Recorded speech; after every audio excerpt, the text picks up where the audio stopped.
আজ দেখাবো খুব সহজে কিভাবে বাসায় কিচেন ক্লিন করি, বাচ্চা সামলিয়ে কিভাবে বাসা গুছাই। তারপর কাজ শেষ করে চলে গেলাম ফার্নিচারের দোকানে একটা ইম্পর্টেন্ট জিনিস বানাতে। আসসালামু আলাইকুম, আই হোপ আপনারা সবাই অনেক ভালো আছেন। সকালে উঠে নাস্তা বানানোর পর প্রথমেই চুলাটা ক্লিন করে নিচ্ছি। আমি অলওয়েজ এভাবে লিকুইড ভিম দিয়ে তারপর মোটা জালি দিয়ে ঘষা মাজা করি, তো এভাবে ইজিলি চুলাটা ক্লিন করা যায়। এই কাজটা আমি অলওয়েজ রাতে ঘুমানোর আগে করি, তবে ইদানিং শীত পড়ার কারণে আমি খুবই অলস হয়ে গেছি। এখন আমি চুলার আশেপাশেও ঘষা মাজা করব। চিটচিটে থাকলে উঠানোর জন্য এরকম জালির থেকে আমার কাছে বেস্ট অপশন আর কোনোটাই হয় না। তারপর মিনি তোয়ালে দিয়ে ভালো করে মুছে নিলাম। একদম আগের মতো ঝকঝকে চকচকে হয়ে গেছে, তাই না?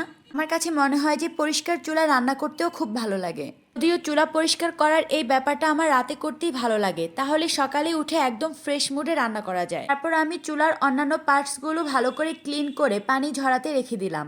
আমি পরিষ্কার করছি আমার কিচেন ক্যাবিনেটটা। সবসময় আমার কিচেনটা ক্লিন রাখার চেষ্টা করি।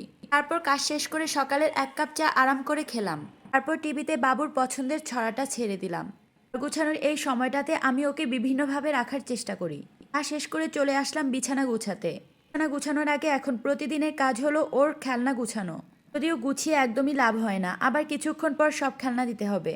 আর এভাবেই সারাটা দিন চলে যায়। বাচ্চাদের যতই খেলনা কিনে দেই না কেন, ওদের আকর্ষণ থাকে বিভিন্ন কিছুর দিকে, যেমন টিভির রিমোট। এই যে দেখেন, আমার ছোট্ট পরিটাকে আমি বসিয়ে রেখে ঘরটা গুছিয়ে নিচ্ছি।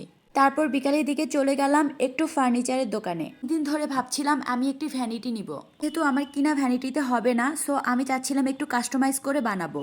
তো এখানে এসে ফার্নিচারের অর্ডার কনফার্ম করে আমরা চলে আসলাম একটা দোকানে ভাজা পোড়া খেতে। এই দোকানের মামা ছোট ছোট করে পেঁয়াজু ভাজে, এত মজার হয়। জায়গাটার নাম আমি সঠিকভাবে জানি না, ফরিদপুর শহর থেকে একটু ভিতরে। এখানকার মিষ্টি মালাই চা খুবই মজার ছিল। আর এটা হলো আরেক দিনের ভিডিও। আমরা কিছুদিন পর আবারও ফার্নিচারের দোকানে চলে আসলাম আমাদের ভ্যানিটিটা দেখতে। আশা করি নেক্সট ভিডিওতে আমার ভ্যানিটি অর্গানাইজ শেয়ার করব। তারপর চোখে পড়লো মোয়া। আমার কাছে মোয়া খুবই ভালো লাগে, আর এখানে পাইকারি দামে মোয়া বিক্রি করছিল। তারপর 1 প্যাকেট মুড়ির এবং 1 প্যাকেট চিড়ার মোয়া নিয়ে নিলাম। তোমরা কে কে মোয়া খেতে পছন্দ করো? আমার কাছে খুবই ভালো লাগে। সেদিনও যাওয়ার পথে আমরা এই মামার দোকানে চলে আসলাম ভাজা পোড়া খেতে। আমার দোকানে প্রতিটা আইটেমস খুবই মজা হয়, বিশেষ করে চিকেন দিয়ে একটা চপ বানায়, সেটা খেতে দারুণ লাগে। আমরা সেদিন বাসার জন্য নিয়ে নিলাম, বাহিরে না খেয়ে। এগুলো হলো আলুর চপ। ঢাকা থেকে আসার পর ফরিদপুরে আমরা যতদিন ছিলাম মোটামুটি আমাদের কাছে ভালোই লেগেছে। তারপর আমরা চলে আসলাম টঙের দোকানে চা খেতে। বাসা থেকে বের হলে আমার কিছু না খেলেও চা অবশ্যই খেতে হবে।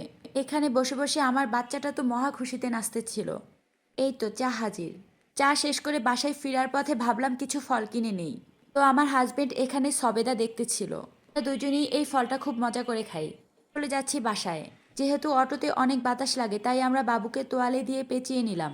ভিডিওটি এখানেই শেষ করছি।